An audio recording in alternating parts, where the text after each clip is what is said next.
తిరుమలలో శ్రీవారిని AP deputy CM Pawan Kalyan దర్శించుకున్నారు. ఇద్దరు కుమార్తెలతో కలిసి మహాద్వారం నుంచి పవన్ కళ్యాణ్ ఆలయంలోకి వెళ్లారు. అంతకుముందు శ్రీవారి దర్శనానికి డిక్లరేషన్ పత్రాలపై పవన్ చిన్న కుమార్తె పొలేనా అంజనా సంతకం చేశారు. పొలేనా మైనర్ కావడంతో పవన్ కూడా డిక్లరేషన్ పత్రాలపై సంతకం చేశారు.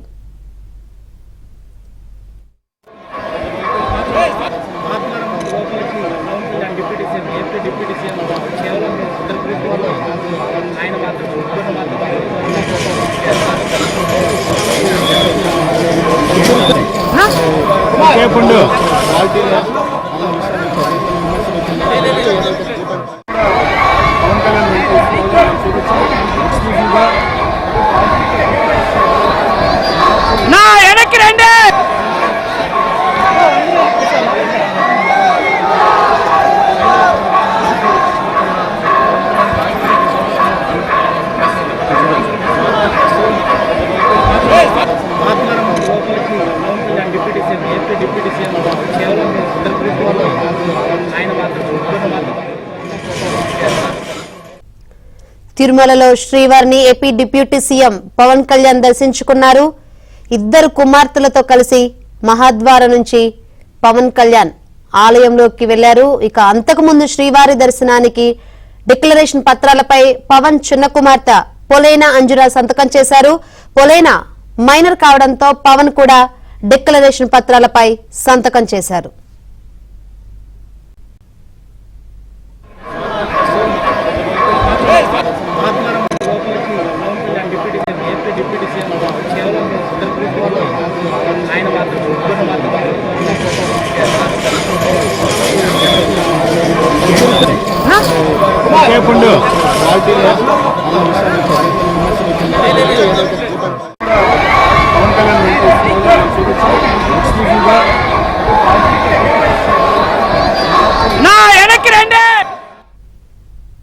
తిరుమలలో శ్రీవారిని AP deputy CM Pawan Kalyan దర్శించుకున్నారు. ఇద్దరు కుమార్తెలతో కలిసి మహాద్వారం నుంచి పవన్ కళ్యాణ్ ఆలయంలోకి వెళ్లి శ్రీవారిని దర్శించుకున్నారు. ఇక మరిన్ని వివరాలు అందించేందుకు మా ప్రతినిధి జితేందర్ సిద్ధంగా ఉన్నారు.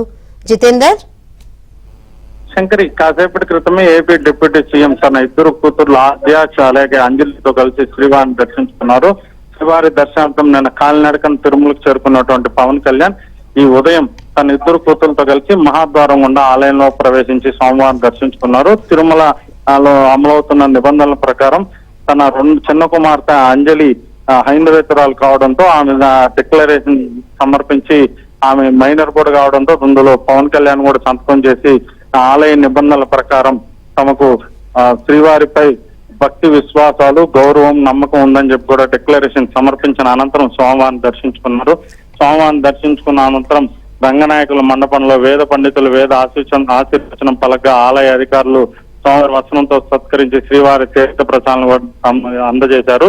అనంతరం ఏదైతే గత 11 రోజుల క్రితం పవన్ కళ్యాణ్ చేపట్టినటువంటి దీక్షను కూడా ప్రస్తుతం పవన్ కళ్యాణ్ విరమించారు.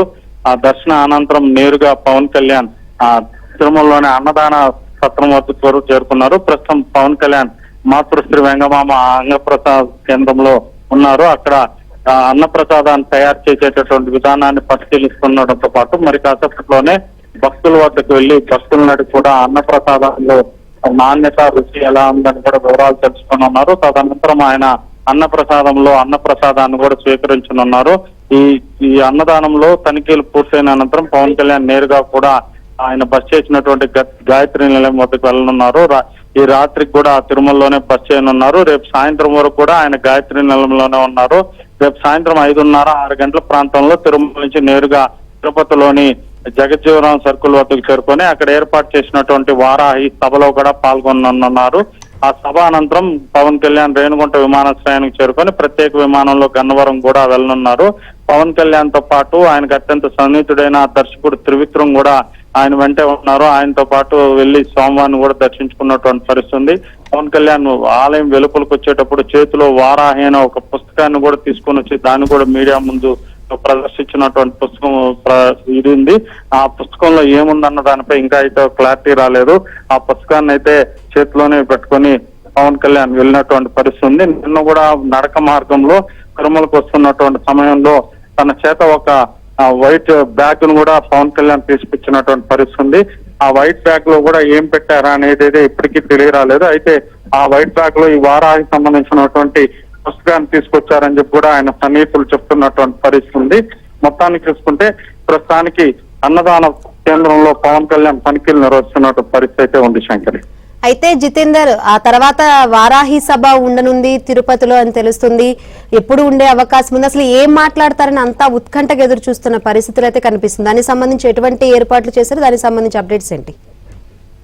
శంకరి, రేపు సాయంత్రం 6:30 గంటల సమయంలో తిరుపతిలో వారాహి సభ జరగనుంది. ఈ వారాహి సభ వేదికగానే పవన్ కళ్యాణ్ తాను ఎందుకు ఈ ప్రాయశ్చిత్త దీక్ష చేపట్టాను, ఈ ప్రాయశ్చిత్త దీక్ష చేపట్టడానికి కారణాలంటే శ్రీవారి మహాప్రసాదంగా భావించే లడ్డు కల్తీ అయిన నేపథ్యంలోనే ఆయన ప్రాయశ్చిత్త దీక్ష చేపట్టాయని చెప్పి కూడా ఇప్పటికే ప్రకటించారు.